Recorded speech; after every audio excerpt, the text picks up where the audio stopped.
This is ChangeMakers with Katie Gore, finding the right solutions for the affordable housing community. Welcome back to part 2 of my conversation with Michelle Norris, the Executive Vice President of External Affairs and Strategic Partnerships with National Church Residences. You know, you're responsible for the mission, you're responsible for impact and investment, and obviously any kind of disaster recovery plans that may come up. What does the day-to-day look like for you? Well, never the same. I'll start there. Every day is a little bit different.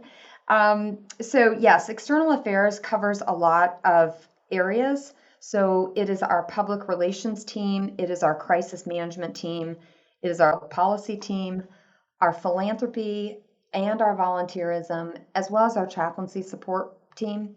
So there's a lot going on. And as I say, you know, we're kind of the umbrella that tries to support all the great work that our team is doing across the country. So there is really never a typical day, but I guess to the bigger point about guiding our mission of greater focus and impact and investment, you know, the truth is that growth is part of our DNA. When I arrived here, we were about 100 communities compared to now where we're 350. We've also expanded what we do. We do senior independent market rate housing. We do agency work like hospice work. We have adult day centers. So we have diversified as well as grown. And so one of the challenges is that point of focused growth. So I'll give you an example. About 5 years ago, as part of our strategic plan, we decided it was important to divest of our small family portfolio in order to continue to go as deep as possible with all of our energy into the senior, our call to be all things senior. Well, that was hard because we had to do several things. Number one is find a truly good match. We didn't want to just sell our family portfolio to anybody. We wanted to find somebody who had a good mission match. Well, then from that point, we had to be really good communicators of that. We had to communicate to our team, to all of our partners. It was as complicated as it was to bring them into the fold in the first place. So that's just kind of one example. But on the going forward example of focusing on our seniors, it really is this important impact that the senior population is growing so quickly. We have to decide what it is that we can do as quickly as possible to be as impactful as possible. And so we realize that that means we'll not be able to do it all. So we need to not only do, but we also need to be thought leaders, helping other people, sharing what we know, encouraging others to go deep into what they're doing, to share with them what we've learned through our experience. And so that's one of the things I do is try to connect our work with partners across the country. So that's a little bit about what we do. You know, and I'm sure part of that thought leadership, you find yourself as an advocate for policies, whether they're local, state, or federal, but policies impacting the needs of seniors for affordable housing. And what would you say is, you know, the National Church Residents opportunity here as we, you know, look at housing changing and, you know, as you're talking about the future of senior housing, you know, what are your policy objectives or what is it that you guys are advocating for right now? Right. Well, great question. Thank you. Well, there's a few things. On the federal level, first of all, I'm so encouraged by the energy right now that's at the federal level, both within the White House and at HUD. I'm really impressed with the new Secretary Fudge. Of course, she's from Ohio, so what can you say? Great things come out of Ohio. So right now, we've got probably 3 big pillars that we're doing on the federal level. Number one is we need more HUD 202s. It is a terrific program. It's been in existence for about 60 years. It took a hiatus for about 8 years. And it some ways blows my mind because it's 8 years that we lost right as we're in this growth of seniors. So it was precious time lost. So we need to make up for that. And so the 202 program needs to be funded much more than it is right now. And so right now it was $150 million. We're hoping to get that up a lot higher for this next year. So that's one. And of course, as I mentioned earlier, service coordination. So for every HUD 202 building that's out there, we think a service coordinator needs to be placed in that building and in every senior building, because not all of them are just 202s. There are senior buildings that are Section 8, there are senior buildings that are public housing. So service coordinators we know are valuable and we need to have more of them. And then the third thing is what I think I mentioned earlier. HUD and HHS must do a better job of coordinating healthcare supports inside of housing. You call it Home and Community Based Services, HCBS, and that is funded out of HHS or CMS. It really does not coordinate well inside of senior affordable housing, and we could do so much more impact of allowing people to age in place if there was a coordinated effort. The reason that is so important is people don't realize that our seniors in senior affordable housing have no resources to go to assisted living. And so they really need to have supports where they live, which is inside of affordable housing. So that is at a federal level. At the federal and state level, I'll add one more that's really important, and that is connectivity. We know that in how important connectivity is, it was so elevated during COVID. What people are mostly talking about right now is how that was so impactful and important for kids, which it totally was around education, right? But it is also critical that we allow connectivity because it is a way to access healthcare, not only during COVID, but post-COVID. We have moved the needle on how you bring health assistance into your house if you can be connected. And we need to do a better job because most of the HUD assisted housing out there is not connected. And so that's a really big effort that I think we need to be working on.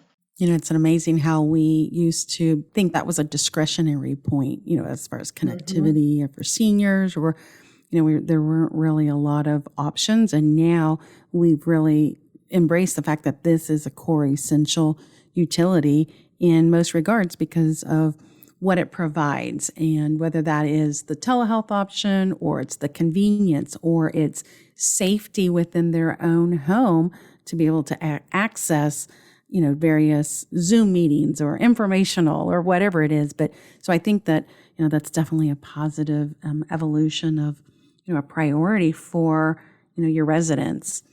And one other thing that I've been impressed with is that you guys were the first in the nation, I believe, to close on a RAD deal for a Prac conversion. Is that true? That is absolutely true. So that's a major accolade. So Thank you. You're welcome. Tell us about the details behind this deal and what the impact is here. Well, the impact is amazing. It took a long time for the organizations like Leading Age and SAFE and others to advocate and allow the HUD 202 Pracs to be eligible for the RAD conversion. And it was so important because just like public housing, the Pracs, which are now 25 years old, had no ability to be recapitalized.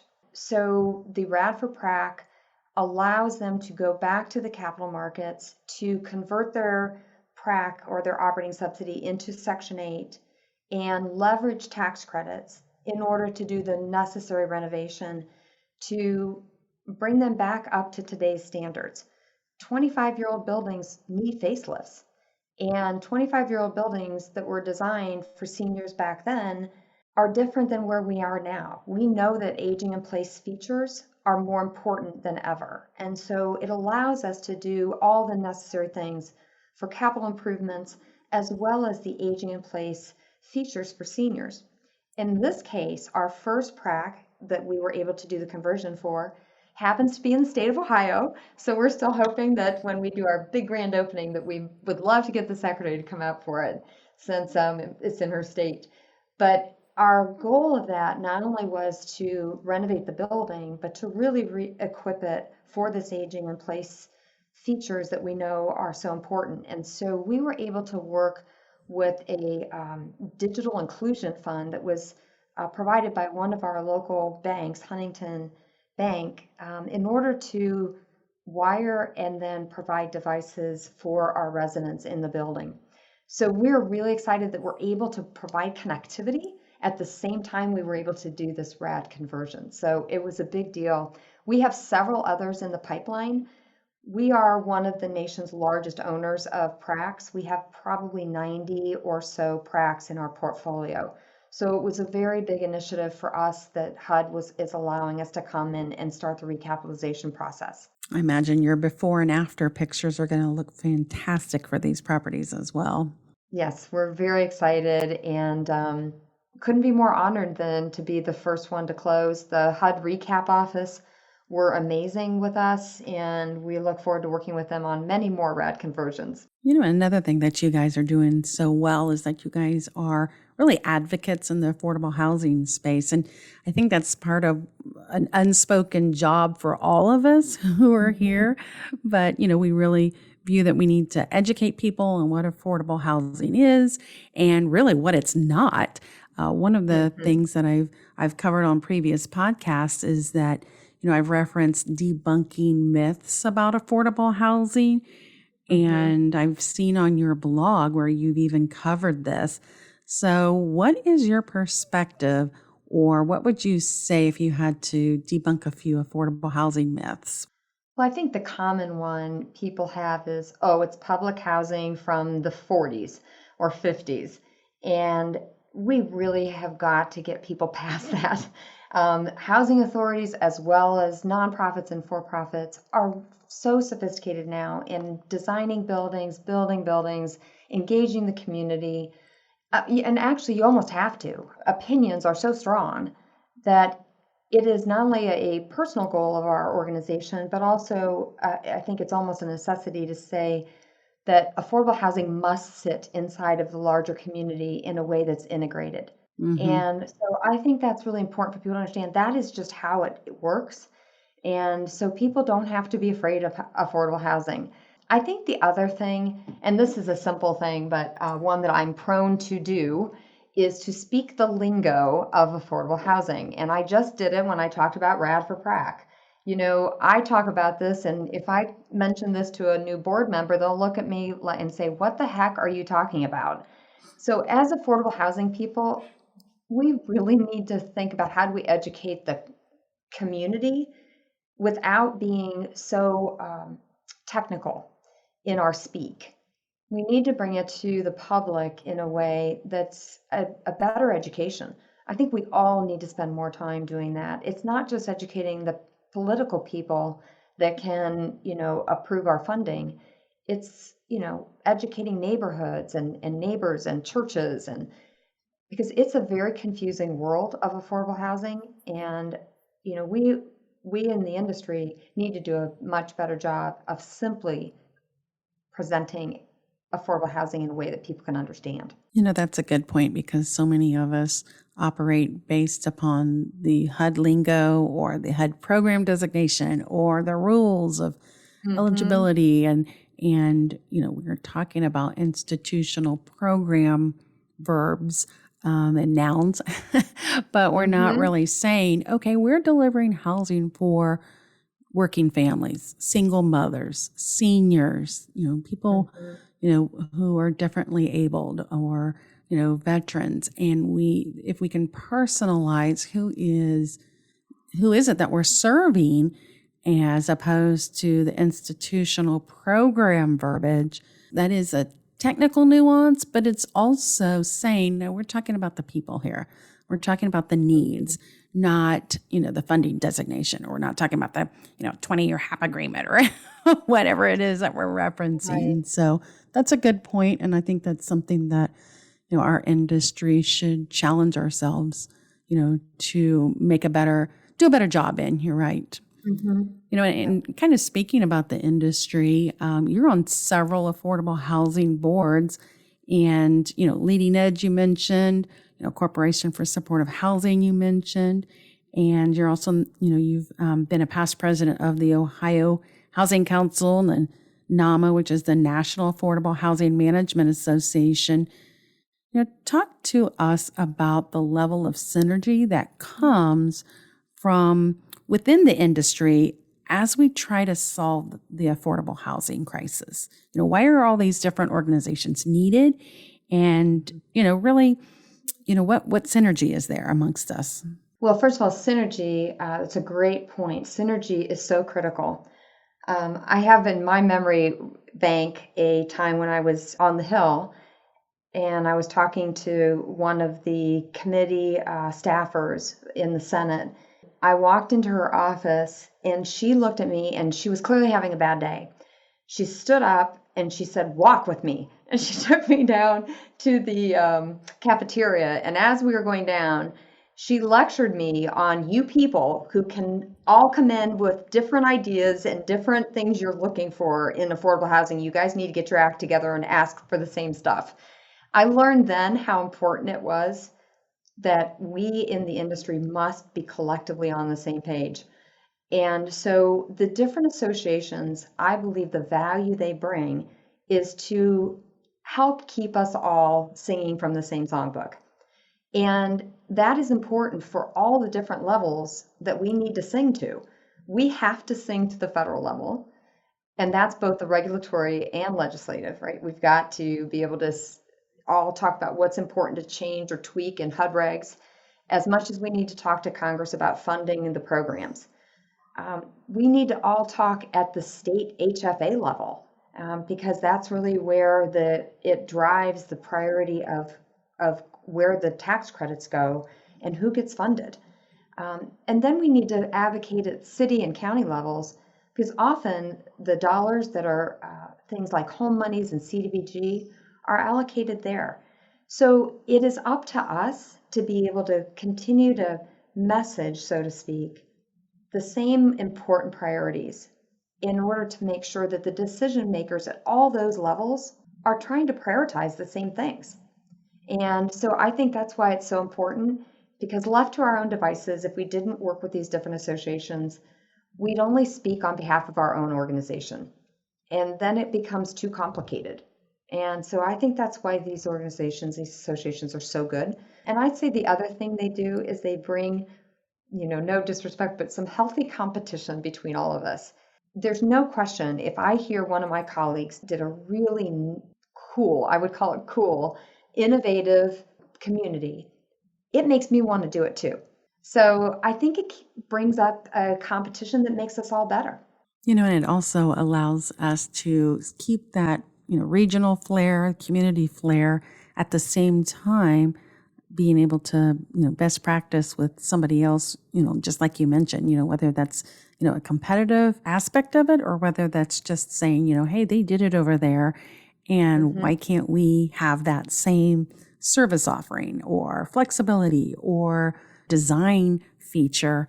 I used to manage several senior sites myself back in my previous life. And, one of the things that seniors do really, really well is, they know what the other properties' service offerings and design offerings are, and they advocate for themselves and they want that. That only brings that kind of information to a wider platform when the industries coordinate like that. So I've seen it work. It's possible. And one final question here. What is the actual need? Has there been a study that says this is the volume of need to meet the demand right now? How many units are we talking about nationwide that we need to provide for our seniors either today or trending over the next 5 years? Well, to be honest, I haven't seen a great study. I've seen a lot of projection of the growth of seniors overall. And here's just a great example. The Urban Institute recently shared that over half of all senior renters in the country are spending more than 30% of their income on their rent, and 25% of those are spending 50% on their income. Oh my goodness. That right there, and probably what renters are 30%, 40% of senior households. So you can see you can just do the math. It's a very large number. And here's the way I see it, Katie. For every dollar that they're spending now on their rent more than they need to, that is accelerating their spend down. In other words, if they have a little bit of money saved up, let's say they have $50,000 in their piggy bank or $100,000 in their piggy bank when they retire, that's going to have to last them for 20 years, along with their, Social Security and maybe a small pension. Every dollar that they spend in their 60s and 70s for too much rent, it's less money than they will have of that small piggy bank to keep them aging in place into their 80s and 90s. And often that means spending more on your rent means they end up with these terribly uncomfortable decisions of expensive medications or healthy food. A horrible, horrible decision that we're asking our seniors to make because we can't provide them enough affordable housing. I know that right now the supply versus demand is somewhere between, it depends on who you ask, one for every 4 people who need it, or sometimes I've heard as high as 1 out of 10 who need it. It's a large gap. And so we need to do more to really bring that gap down and help our seniors stay healthy longer in place in the home that they chose. Well, you bring a unique dynamic here, and I think that, the conversations have been happening. You have several people in the space who are listening, and the evidence is there as to the impact when, there's a lack of affordable housing. So, all of these things, and hopefully that, we'll see the expansion of the programs now and the increased supply. So thank you for what you guys are doing and how strong you guys have been in this arena as we talk about affordable housing for seniors. Katie, thank you so much for the opportunity to share. It's been a pleasure talking with you, and I hope this was helpful. Thanks for listening to ChangeMakers with Katie Gore. To find out more about Katie, go to quadel.com. That's QUADEL.com. This has been a production of Forbes Books Radio.